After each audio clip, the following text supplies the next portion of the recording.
and Spade.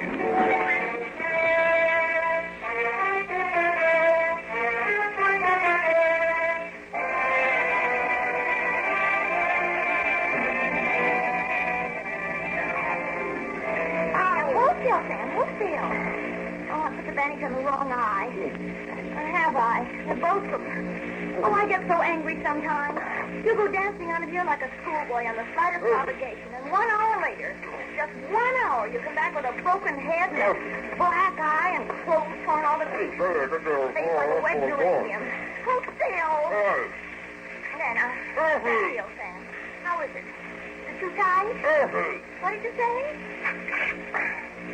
Then how do you expect me to dictate a report with a mouthful of gauze? Oh, that's what it was. I wondered what happened to the girl. Sit down and shut up.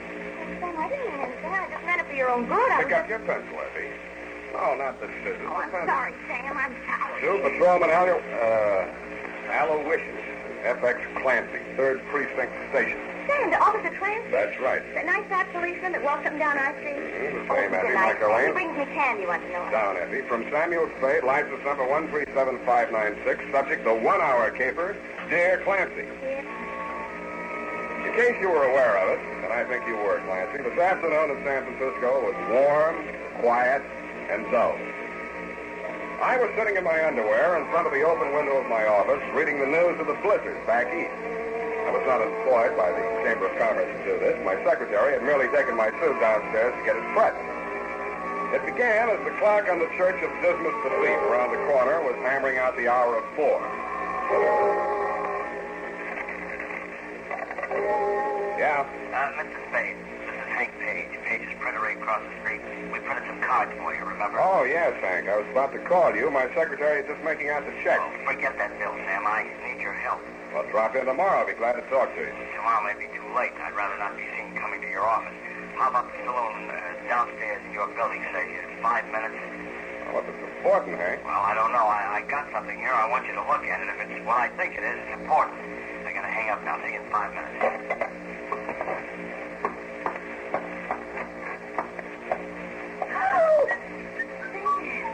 Where do you think you're going in that? Same old hat, Effie. What's the matter with it? It's not referring to your hat, Sam. Well, that's what you're looking at. I'm trying to avert my eyes, Sam. Here's your suit. Oh, I forgot. Well, look out the window, Effie. I'll put it on. Got a phone call. Maybe a job. I got to meet a man. Sam, you can't go out on a job now. Why not? Why do you think I got your suit pressed? The man's coming to take your picture. What man? From Baffling Detective Magazine. Oh. Well, I'll try and make it for you. Oh, Sam, I'm tired of making excuses to people. I set up this appointment for 5:30, and I want you back in plenty of time. I wish you wouldn't go. Oh, all right, go on. But if you aren't back in this office by 5 o'clock, that's 10 a.m., Sam. You can find someone else to make your excuse. Okay. Shall we synchronize our watches? I skipped the elevator and walked downstairs to save time. It was 11 minutes after 4, last beer time, when I reached the entrance of the happy hour oyster and beverage bar. I turned and looked across the street. Hank Page was just stepping off the curb. He was jaywalking, but that didn't explain what happened. He saw it in plenty of time and jumped back out of the way. It saw him, too. The wheels cut sharply towards him, and the front bumper caught him just behind the knee.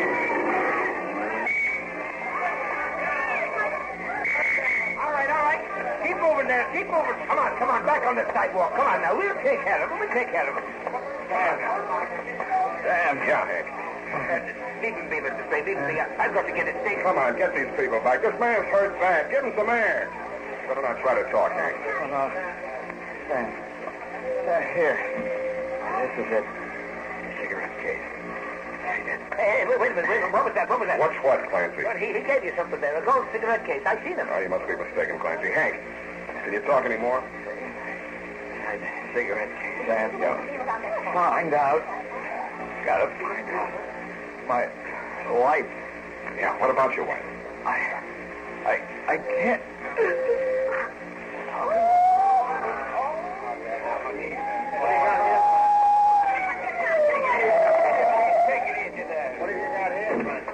Hit and run. Looks kind of dead. Like I gave it dead, wouldn't you? This is more true, Clancy. Be away. Okay, boys. Okay, take him away. Now, come on. Please, everybody, stand back. Any of you people identify this man? Yeah, I know. You better come along.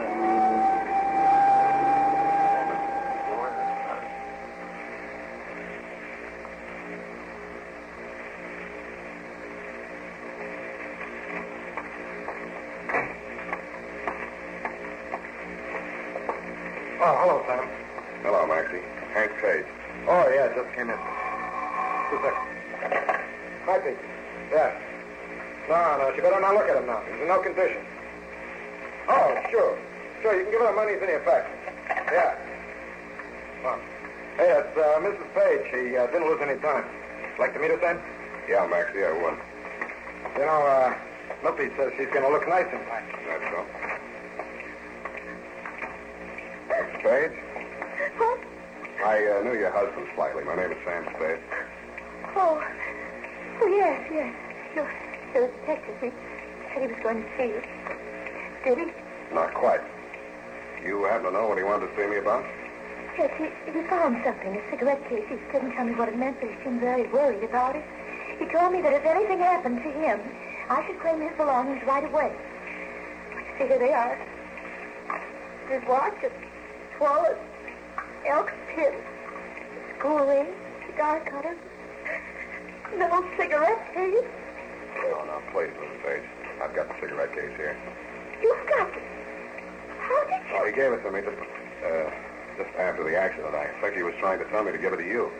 Here, you take it. Oh, no. His initials. No. Some woman gave it to him. I don't want it. Just put it away. Out of my sight forever. Okay. You can open your eyes now. It's back in my pocket. Thank you.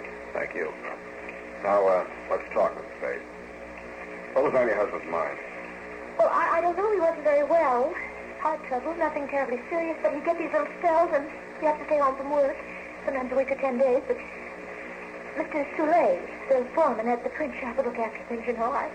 I even thought he was getting better. Your husband have any fights lately? Oh, my, no. He wouldn't dare with his heart. He had a black eye. Oh, that happened at home. He fell down. Yeah. Well, I'll be in touch with you.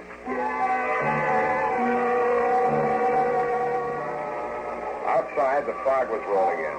I stopped under a street light and spent an estimated 45 seconds trying to figure out what time it was for the calendar watch my secretary gave me for Christmas. The barometer was falling, it said. The temperature was 63, and I was facing northwest. I looked in a jewelry store to find out it was 4:23. My hour was nearly half gone, and the only clues I had were a cigarette case and a black eye. I took the case out of my pocket and opened it. There were cigarettes in it. I took one out and lit it. It was nasty. Then I saw something green behind the cigarette. It looked better. It looked like money. When I examined it more closely, I wasn't so sure. The printing on it was Dutch, and the amount was 100 florins.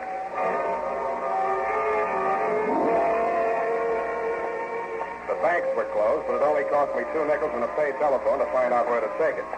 It was a small but solid-looking establishment on Montgomery.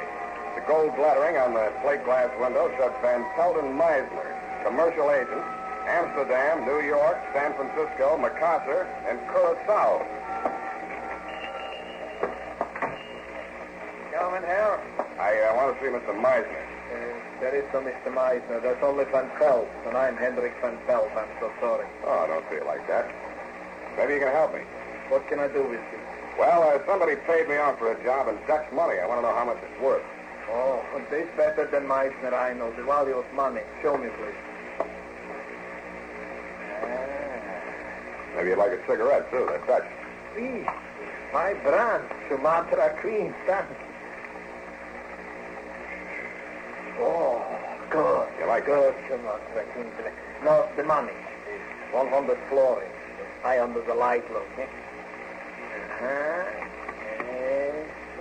Serial number. Here is M. Portrait clear is. Seal good color is. Paper excellent. You wish to exchange? What's it worth? Well, look, the latest quotation is florin against the dollar. $53.24. That's what the exchange fee taken out is You like $10 notes? I love them. You mean that money's real money? Who knows better than I should? My brother was engraver to the Royal Dutch Treasury. I myself in the manufactory worked until the occupation coming was over. Pardon me. Would you mind saying that again, please? So in the manufactory from all kinds of money, including already currencies from the Indies, East and West, Java, Celebes, Borneo, and homeland, Netherlands. Also 6 months in Bulilong, Bali, where I'm English learning. Oh, you learned English? Several foreign languages, too. I see. Well, I'll take it in 10. Sure.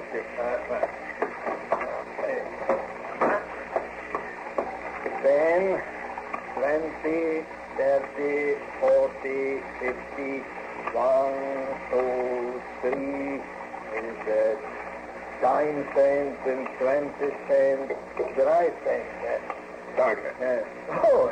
Eventually... I spoke a little Dutch. Yes, eventually you have lived in San Francisco. For how long? Oh, eventually quite some time. Oh, I'm Hendrik van Pelt. How are you? How do you do? Yes, I noticed on the cigarette case, you have the same initial, HP. Who your name is, please? Polhouse, Herman Polhouse. Oh, in a Polhouse, I like that cigarette case. With the coincidence, you sell me your Dutch money. Maybe also sell me the cigarette case with the Dutch cigarette. You like those cigarettes? Oh, I love that Sumatra Queen. You're going to have them for nothing. No, such a pity to remove them from the beautiful case. They go together, cigarettes and the case. How much? What would you say it's worth? Well, that could go $500. What do you pay? Nothing. I take it off a dead body. Get out! Get out! The grave robber! Help! Police! Stop thieves! Okay, Mr. Van Pelt, I'm going. Help! Police! Help!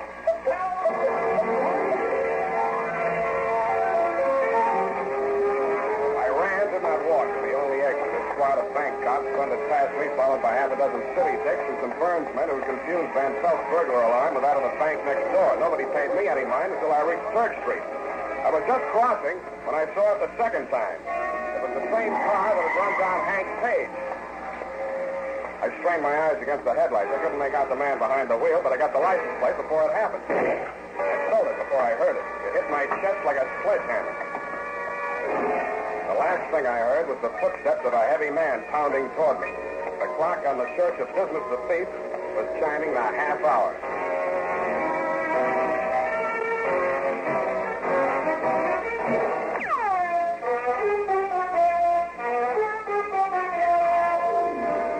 And now, back to the 1 Hour Caper. Tonight's adventure with Sam Spade.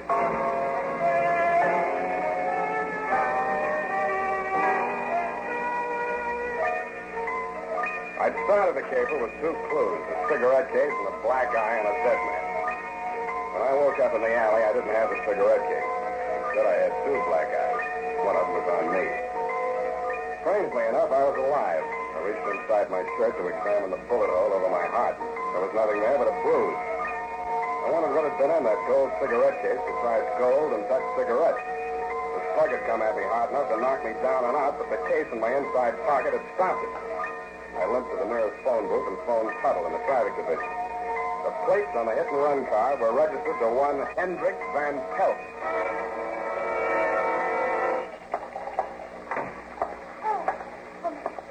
I'm so glad you're here. I was beginning to worry. Where's Mr. Van Pelt? That's just it. He went in the other room to make a drink. He hasn't come back. Listen, you don't know how glad I am you're here. Do you know why he invited me to have this drink with him? I can think of one reason. Oh, thank you. Listen, he wants to buy Hank's cigarette case. And, of course, much as I hate an Indian giver, Mr. Spade. Yeah? Well, Hank didn't leave much, only a little insurance, and the printing shop is a partnership, Hank and Mr. Soleil. And the cigarette case is just a windfall. I told him you wouldn't stand in the way of a widow. I wouldn't think of it. I knew you'd do the decent thing, Mr. Spade. Give me that. Please, Mr. Spade, my bruises. Besides, I haven't got it. You haven't got it? No, now, look, Mr. Spade. Blanche. Okay, now, Blanche, try and think. Did you ever hear your husband mention Van Pelt? No. No, they never even met. Mr. Van Pelt said so. How'd Van Pelt find out about the cigarette case? They said you showed it to him. How well do you know your husband's partner, Mr. Soleil? Oh, we're total strangers now. I told my husband everything. You forgave him. Uh-huh. And what did Mr. Soleil tell you? Nothing much, nothing. He's led a very dull life. Almost as soon as he got out of reform school, he took a forgery rap. Oh, very But that's where he became a master critter. And stir, as they say. Oh, yes, they do. But they're not much help. Au contraire, Blanche. Au contraire. I escorted her outside and pushed her into a taxi. Then I walked back to Church Street. As I rounded the corner, I could see light in the window of Page's printery. The chimes were hammering out 5:15 when I entered Hank Page's shop. In the back, a guy was sitting at a desk in his shirt sleeves checking off figures in a ledger. I introduced myself, and he told me his name was Ben Soleil. We shook hands, and then he waved me to a chair across the desk. This is awful, Spade. What with one thing and another, we're heels over head in work, and got to pull with these books, and I don't know a thing about it. And Oh, pardon me. Yes. Oh, all right. Oh, well, things are a little confused here just now. Could you tell me a little more about it? Huh? Oh, yes, I understand the problem. Well, we're handling it at this end, but we'll be very busy for a while. Yes. No, there's definitely no point in you dropping by tonight. Oh, you think the news of the boss's death would make some difference to those customers, but no. You take that fellow that just... Yeah, I know you're very busy, Mr. Soleil, and I don't want to take up too much of your time, so... Say, what makes you think that car deliberately ran down the boss? Did I say so? Well, you're an insurance dick, aren't you? You got me tagged. Anybody have anything against him, as far as you know? Well, he fired 2 printers last week. Why? Well, they couldn't spell in English. You, see Mr. Page this afternoon? Yeah, he came in for about 10 minutes. Said he'd be back on the job tomorrow morning. He was killed just after he left. How'd he look? Oh, same as usual. You wouldn't say he'd been in a fight. Oh, good Lord, no. He was a sick man. He had a piece of porn in his hand when he was hit. Know anything about that? Oh, sure, he got it here. One of our customers, a man named Van Pelt, paid for some work with it. Boss wanted it for a souvenir, so he took it with him. Does Van Pelt know about Page's heart? Oh, that's a stupid question to ask. You didn't know Page was killed with Van Pelt's car. That's a long shot, bud. Thanks. Here's another one. You're lying straight down the line. Huh? You didn't see Page today. If you had, you'd have mentioned that he had a black eye. He didn't take that Dutch money for a souvenir. If he had, you'd have mentioned the cigarette case. You said enough.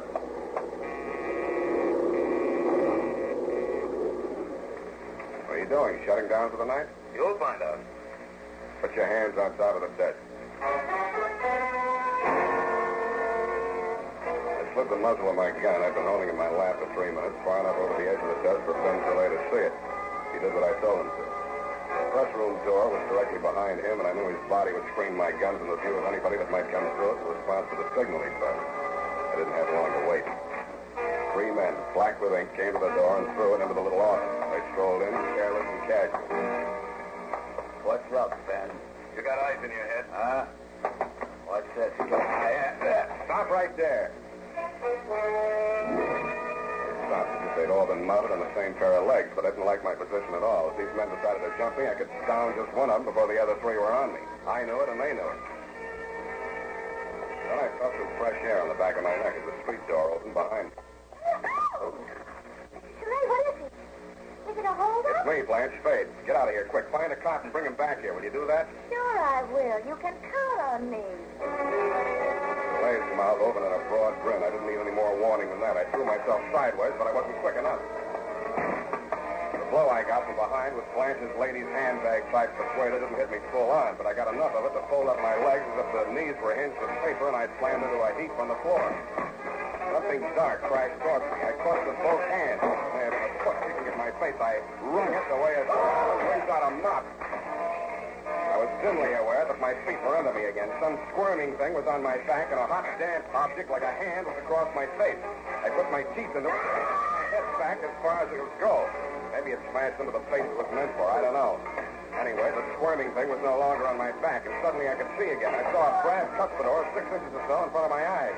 That's how I knew I was down on the floor again. I grabbed the cuspidor and tugged at it. I staggered to my feet with it and used it to club a clear space in front of me. I swung it high and let go. Then I was back on the floor again with 600 or 800 pounds of flesh hammering my face into the boards. You can't throw a brass cuspidor through a plate glass window into a rush hour crowd in downtown San Francisco without attracting attention. The hour of rescue was at hand. It was exactly 5 p.m. Let's go to work!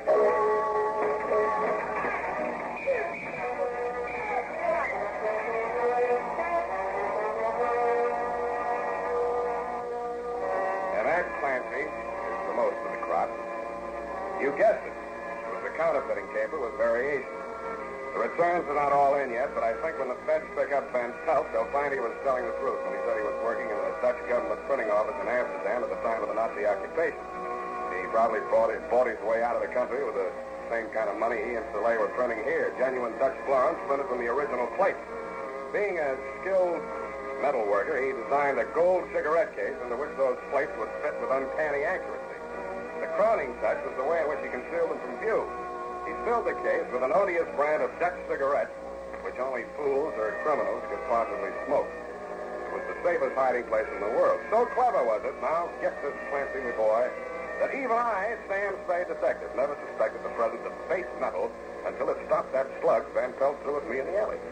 Idiot.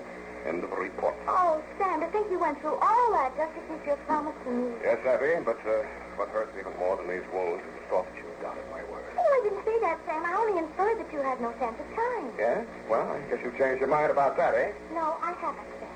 May I ask why? Well, I'd rather not discuss it during working hours, Sam, but as soon as I've typed up this report, I'll tell you exactly what I mean.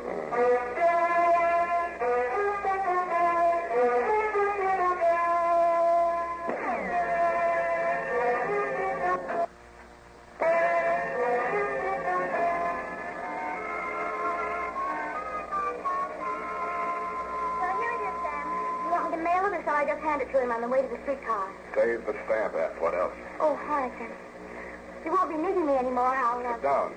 It's nearly 5:30, Sam. And I told the photographer not to come. That's a fine thing. After all I've been through, you still say I have no sense of time, and you told the photographer not to come. Why? Because I knew you wouldn't be back in time, and if you were, you'd look so terrible the picture wouldn't be any good anyway. Thanks a lot. Oh, Sam. That's why I must have been so cranky. I must have had a premonition. I don't know what's the matter with me. I'm so ill-tempered. Oh, no, you're not. I think I'm turning into an old maid or something. Oh, calm down. I must Sophie. be. Oh, by the way, honey, remind me to write to Feige at Washington and ask them to send me that cigarette case for a souvenir if they take it off Van Pelt. After all, you know, it saved my life. You're right. Mm-hmm. But, And here I've been nagging and saying all these terrible things. Oh, Sam, I know Tell what's the matter me. with me. Oh, no, Sam, no, your bandages, your wound. Oh, Think I'll live. good night, Sam. Good night, sweetheart.